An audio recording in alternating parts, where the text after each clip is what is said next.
नमस्कार दोस्तों, स्वागत है आपका साइट फॉर वर्ल्ड के ऑफिशियल लर्निंग प्लेटफॉर्म पर, जहां स्टूडेंट्स और जॉब सीकर्स के लिए करियर, टेक्नोलॉजी और प्लेसमेंट से जुड़ी इंडस्ट्री ओरिएंटेड और प्रैक्टिकल नॉलेज दी जाती है। अगर आप अपनी स्किल्स को नेक्स्ट लेवल तक ले जाना चाहते हैं तो आप बिल्कुल सही जगह पर आए हो। चलिए शुरू करते हैं आज का इम्पोर्टेंट सेशन। नमस्ते स्टूडेंट्स, आज का टॉपिक है क्लस्टरिंग एल्गोरिदम्स। आप रेडी हो? फोकस मोड ऑन है। बेसिकली हम डेटा के अंदर छुपे हुए पैटर्न्स या आप कह सकते हैं नेचुरल ग्रुप्स को ढूंढना सीखेंगे। ये अनसुपरवाइज्ड लर्निंग का एक सुपर पावरफुल टूल है। तो चलिए शुरू करते हैं। तो आज हम क्या-क्या कवर करेंगे? सबसे पहले अनसुपरवाइज्ड लर्निंग का मेन आइडिया समझेंगे। फिर के मीन्स एल्गोरिथम को देखेंगे। उसके बाद हम के मीन्स की लिमिटेशंस देखेंगे और समझेंगे कि ये कब फेल हो जाता है। फिर हम दो और पावरफुल मेथड्स हायरार्किकल क्लस्टरिंग और डीबी स्कैन को एक्सप्लोर करेंगे। और एंड में सबसे इंपॉर्टेंट चीज, इन सब में से अपने डेटा के लिए बेस्ट एल्गोरिथम कैसे चूज करें। ओके, तो सेक्शन 1 अनसुपरवाइज्ड लर्निंग का बिग आइडिया। इसके पीछे का कॉन्सेप्ट ना एक सिंपल से चैलेंज से शुरू होता है। इमेजिन आपके पास बहुत सारा डेटा है, लेकिन उसमें कोई लेबल नहीं है। मतलब डेटा को सॉर्ट करने के लिए कोई पहचान नहीं दी गई। तो सबसे बड़ा सवाल यही है, राइट? बिना किसी लेबल के हम इस डेटा में पैटर्न्स कैसे ढूंढेंगे? कैसे पता चलेगा कि कौन सा डेटा पॉइंट किसके जैसा है? यही वो प्रॉब्लम है जिसको सॉल्व करने के लिए अनसुपरवाइज्ड लर्निंग पिक्चर में आता है। देखो, अनसुपरवाइज्ड लर्निंग का मेन गोल है डेटा के अंदर का हिडन स्ट्रक्चर या पैटर्न ढूंढना। सुपरवाइज्ड लर्निंग में आप कंप्यूटर को पहले से बताते हो, देखो ये बिल्ली की फोटो है, मतलब डेटा लेबल्ड होता है। लेकिन यहाँ आप कंप्यूटर को बस बहुत सारी फोटोज दे देते हो और बोलते हो खुद से फिगर आउट करो कि इनमें क्या ग्रुप्स बन सकते हैं। एल्गोरिदम को खुद ही सिमिलैरिटी ढूंढनी पड़ती है। समझ आया डिफरेंस? ओके, तो अब हम अपने पहले और सबसे कॉमन टूल की तरफ बढ़ते हैं, जिसका नाम है के मीन्स एल्गोरिदम। अब यहाँ से ध्यान से सुनना, क्योंकि ये कॉन्सेप्ट बहुत इंपॉर्टेंट है।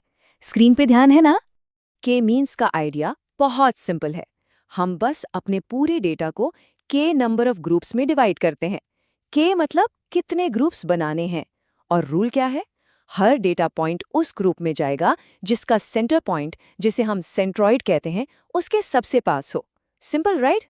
तो ये काम कैसे करता है, स्टेप बाय स्टेप समझते हैं। सबसे पहले स्टेप 1, हम रैंडमली के सेंट्रॉइड्स चुन लेते हैं।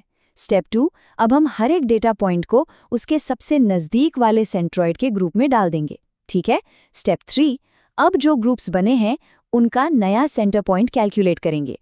और लास्ट स्टेप, हम स्टेप 2 और 3 को तब तक रिपीट करते रहेंगे जब तक सेंट्रॉइड्स मूव करना बंद ना कर दें। समझ आया प्रोसेस? तो के मीन्स के फायदे क्या है? पहला, ये समझने में बहुत आसान है। दूसरा, ये बहुत फास्ट है। लेकिन इसके नुकसान भी हैं। सबसे बड़ा, आपको के की वैल्यू पहले से बतानी पड़ती है। दूसरा, इसका रिजल्ट इस बात पर डिपेंड करता है कि आपने शुरू में सेंट्रॉइड्स कहाँ रखे थे। और तीसरा, ये अजीब शेप के क्लस्टर्स के साथ बिल्कुल अच्छा काम नहीं करता। आउटलायर से भी इसको बहुत प्रॉब्लम होती है। क्लियर है? ओके, तो अब आते हैं इस कहानी के ट्विस्ट पर। अभी तक के मीन्स अच्छा लग रहा था, पर अब हम देखेंगे कि ये आखिर कहाँ फेल होता है। इसकी वीक स्पॉट्स क्या हैं? चलिए पता करते हैं। चैलेंज नंबर 1, के मीन्स की सबसे बड़ी अजम्पशन ये है कि क्लस्टर्स गोल मटोल स्फेरिकल शेप के होंगे। वो मानता ही नहीं कि क्लस्टर्स लंबे या आड़े टेढ़े हो सकते हैं। लेकिन क्या रियल लाइफ में डेटा हमेशा इतना सिंपल होता है? बिल्कुल नहीं। और दूसरा चैलेंज है आउटलायर्स। ये डेटा के बदमाश बच्चे होते हैं। अगर आपके डेटा में कुछ ऐसे पॉइंट्स हैं जो बाकियों से बहुत दूर हैं, तो के मीन्स कंफ्यूज हो जाता है। ये आउटलायर्स बेचारे सेंट्रॉइड को उसकी असल जगह से खींचकर अपनी तरफ ले आते हैं, जिससे पूरे ग्रुप का सेंटर ही गलत हो जाता है। और अब आते हैं सबसे बड़े चैलेंज पर। हमें के मीन्स शुरू करने से पहले ही बताना पड़ता है कि के कितना है, मतलब कितने ग्रुप्स बनाने हैं। पर अक्सर तो हम क्लस्टरिंग इसीलिए कर रहे हैं क्योंकि हमें पता ही नहीं है कि कितने नेचुरल ग्रुप्स हैं। तो ये तो मुर्गी पहले आई या अंडा वाली बात हो गई है ना? तो अब तक हमने के मीन्स की काफ़ी प्रॉब्लम्स देख ली। तो इन चैलेंजेस का सल्यूशन क्या है? चिंता मत करो, हमारे पास इसके लिए भी स्पेशलाइज्ड टूल्स हैं। अब हम के मीन से आगे बढ़कर कुछ और पावरफुल मेथड्स देखेंगे। याद है वो के की वैल्यू वाली प्रॉब्लम कि हमें पता ही नहीं कितने क्लस्टर्स हैं? उसका सोल्यूशन है हायरार्किकल क्लस्टरिंग। ये इस प्रॉब्लम को सॉल्व करने के लिए ही बना है।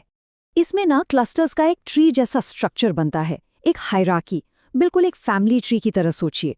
ये बॉटम अप हो सकता है, जहां हर डेटा पॉइंट अकेला शुरू करता है और फिर धीरे धीरे जुड़कर बड़े ग्रुप्स बनाता है, या टॉप डाउन, जहां सारा डेटा एक ग्रुप से शुरू होता है और फिर छोटे छोटे टुकड़ों में टूटता जाता है।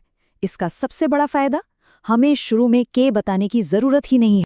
और ये जो आपको स्क्रीन पर ट्री जैसा डायग्राम दिख रहा है, इसे कहते हैं डेंड्रोग्राम। ये पूरा मर्जिंग प्रोसेस विजुअलाइज करता है। अब अगर हमें क्लस्टर्स डिसाइड करने हैं तो हम बस एक horizontal cut off line draw कर सकते हैं। वो लाइन इस ट्री को जितनी जगह से काटेगी उतने क्लस्टर्स बन जाएंगे। मतलब हमें पूरे फ्लेक्सिबिलिटी मिलती है। ठीक है, तो के वाली प्रॉब्लम तो सॉल्व हो गई। एक्टिव हो ना, अभी स्किप तो नहीं कर रहे? ओके, तो अब के मीन्स की बाकी दो प्रॉब्लम्स का क्या? अजीब शेप्स और आउटलायर्स, उनके लिए हमारे पास एक और सुपर हीरो है, DBSCAN। DBSCAN का फंडा के मीन्स से बिल्कुल अलग है। ये काम करता है डेंसिटी पर। इमेजिन करो, आप एक मैप देख रहे हो और आबादी वाले घने इलाके ढूंढ रहे हो। DBSCAN बिल्कुल वही करता है।